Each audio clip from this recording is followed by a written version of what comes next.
Olá, como vão todos? Espero que todos estejam bem, com saúde e em paz. Nós vamos iniciar mais este estudo da doutrina espírita com a prece que Jesus nos ensinou. Pai nosso, que estais nos céus, santificado seja o teu nome. Venha a nós o teu reino, seja feita a tua vontade, assim na terra como nos céus. O pão nosso de cada dia dai-nos hoje. Perdoa, Senhor, as nossas dívidas, na medida em que perdoamos aos nossos devedores. Não nos deixe cair em tentação, livra-nos do mal, que assim seja. Nós estamos estudando a obra básica da doutrina espírita, o livro A Gênese segundo o Espiritismo. Estamos no capítulo 4, que trata do papel da ciência na Gênese. Nós lemos deste capítulo até o item 8 e iniciamos a leitura do item 9 deste capítulo 4. Item 9. Por guardar respeito aos textos sagrados, dever-se-ia obrigar a ciência a calar-se? Fora tão impossível isso como impedir que a terra gire. As religiões, sejam quais forem, jamais ganharam coisa alguma em sustentar erros manifestos. A ciência tem por missão descobrir as leis da natureza. Ora, sendo essas leis obra de Deus, não podem ser contrárias a religiões que se baseiam na verdade. Lançar anátema ao progresso por atentatório à religião é lançá-lo à própria obra de Deus. É, ao demais, trabalho inútil, porquanto nem todos os anátemas do mundo seriam capazes de obstar a que a ciência avance e a que a verdade abra caminho. Se a religião se nega a avançar com a ciência avançará sozinha. Somente as religiões estacionárias podem temer as descobertas da ciência, as quais funestas só o são as que não se deixam distanciar pelas ideias progressistas, imobilizando-se no absolutismo de suas crenças. Elas, em geral, fazem tão mesquinha a ideia da divindade que não compreendem que assimilar as leis da natureza que a ciência revela é glorificar a Deus em suas obras. Na sua cegueira, porém, preferem render homenagem ao espírito do mal, atribuindo-lhe essas leis. Uma religião que não estivesse por nenhum ponto em contradição com as leis da natureza, nada teria que temer ao progresso e seria invulnerável. A Gênese se divide em duas partes: a história da formação do mundo material e da humanidade considerada em seu duplo princípio, corporal e espiritual. A ciência se tem limitado à pesquisa das leis que regem a matéria. No próprio homem, ela apenas há estudado o envoltório carnal. Por esse lado, chegou a inteirar-se com exatidão das partes principais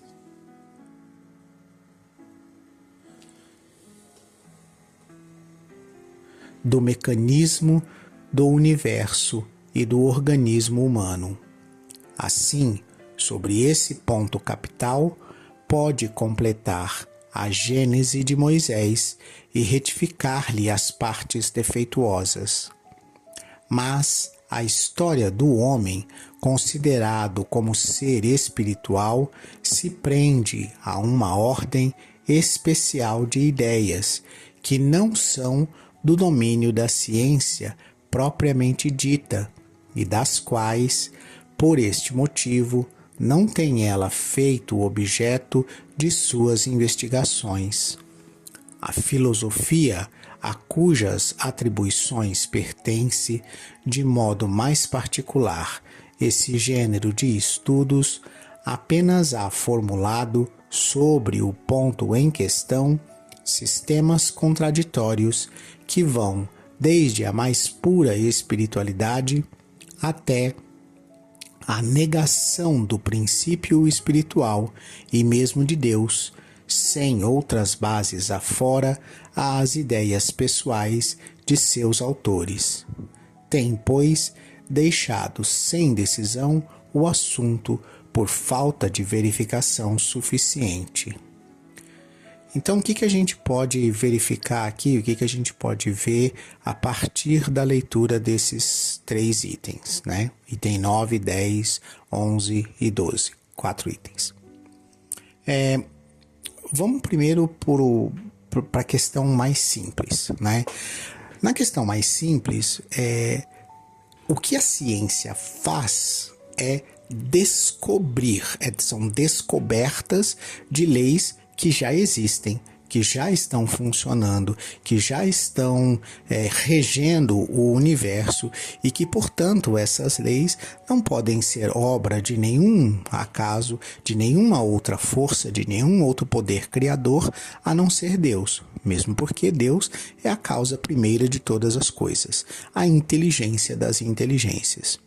Então, quando a ciência, ao pesquisar, ao tentar compreender os fenômenos da natureza, sejam eles físicos, químicos, biológicos, astrológicos ou em qualquer outro ramo da ciência, o que ela está fazendo é descobrir aquilo que já está criado por Deus. E, portanto, as descobertas de algo criado por Deus não podem, de maneira nenhuma, diminuir a Deus ou de qualquer outro entendimento ser contrárias à existência de Deus. Pelo contrário, né? O que acontece é exatamente o oposto. A cada descoberta científica, a cada novo entendimento da verdade, a gente consegue compreender cada vez melhor a grandeza de Deus. O que ocorre são interpretações pessoais, muitas delas isoladas, né, de que aquela descoberta ela é categoricamente o fim da religião.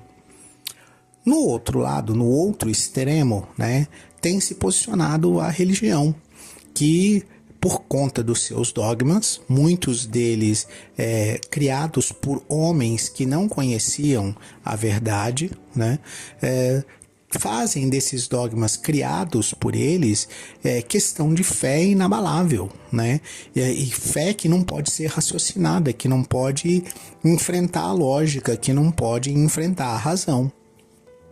E o embate normalmente se dá entre esses dois extremos, entre aqueles que querem, através da ciência, negar a existência de Deus e aqueles que querem, através da religião, negar a existência dos fatos científicos e veja, eu estou dizendo fatos, porque não é nem uma questão de uma hipótese, né? Quem aqui em sã consciência hoje diria que a Terra não é redonda e que ela não gira em torno do Sol? Isso são fatos científicos comprovados por descobertas científicas e que à época de Kardec talvez ainda estivessem em discussão, né? E ainda estivesse-se ali querendo uma terra que fosse plana, de preferência uma chapa plana em que você tem o céu para cima e o inferno para baixo. E por conta disso, descobrir que a Terra é redonda tira o inferno de onde ele está e, consequentemente, isso vira um dogma que não pode ser discutido nem questionado e, portanto, a ciência está errada e aí a ciência quer destruir a religião e a religião quer destruir a ciência. Mas observa que não é nem a ciência quem quer destruir a religião e nem a religião quem quer destruir a ciência, porque vamos chamar assim, esses conhecimentos, que é o religioso e o científico, fazem parte de um conjunto de conhecimentos que a gente precisa desenvolver. O que acontece é que pessoas que estão no meio religioso com os seus interesses pessoais sendo ameaçados, é essa a interpretação que fazem, né, de que está sendo ameaçado o meu interesse por conta da descoberta religiosa, querem, na base da descoberta científica, querem, na base do grito e da voz mais alta, na base da violência, estabelecer aquilo que já se sabe que não condiz com a verdade, porque a descoberta científica demonstra que aquilo é verdade.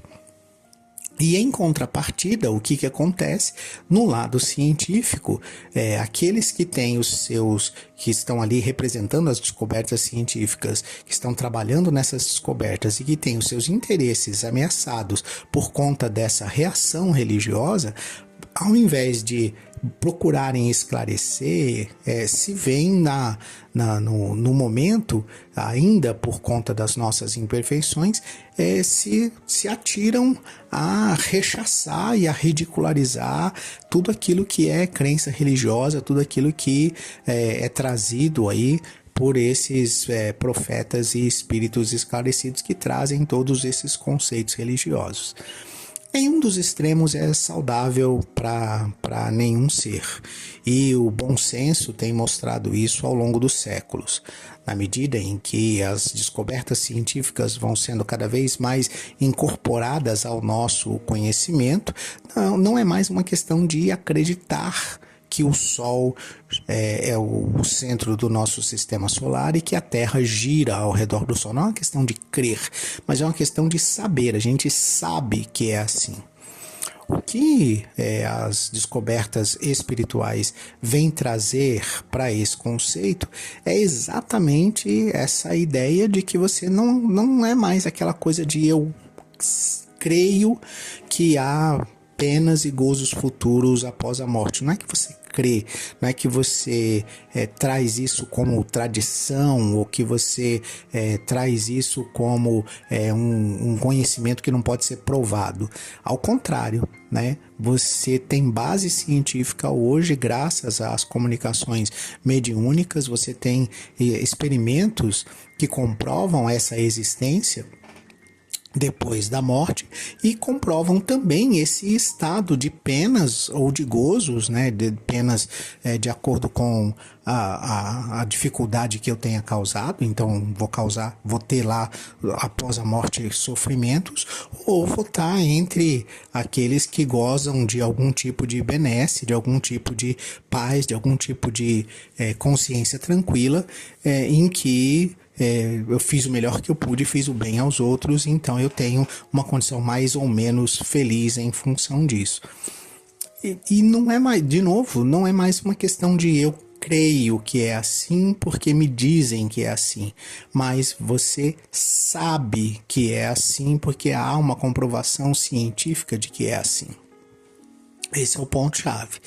E aí, nós entramos aqui nessa questão de como a Gênese tem sido tratada, né? Então existe ali a história da formação desse mundo que a gente conhece, do mundo Terra, né? Do planeta Terra, que é um dos planetas do Sistema Solar, e o Sistema Solar que é um dos centenas de milhares de sistemas solares e de estrelas girando na Via Láctea, né?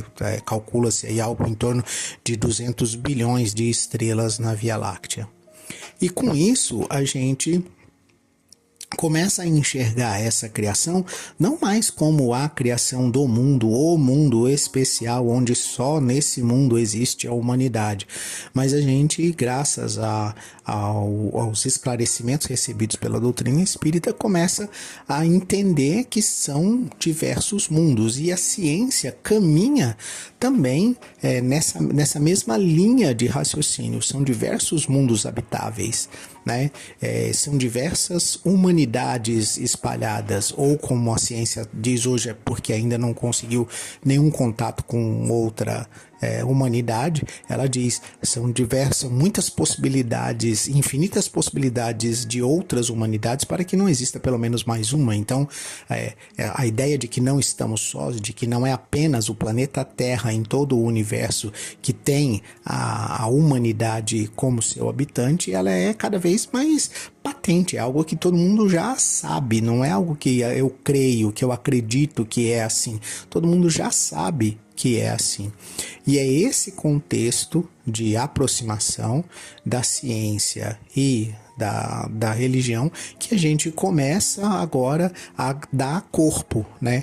E então Kardec diz aqui que, num primeiro momento, em relação ao próprio homem, a ciência desconhecia muita coisa sobre o corpo em que o espírito habita e, obviamente, concentrou esforços sobre aquilo que ela conseguia ver, sobre aquilo que ela conseguia tocar, sobre aquilo que ela conseguia enxergar, e, portanto, é natural esse primeiro movimento científico se concentrar muito sobre a matéria, né?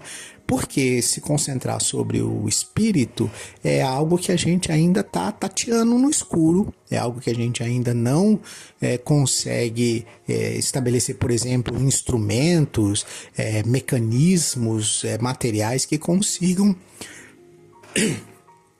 registrar ali a presença do espírito.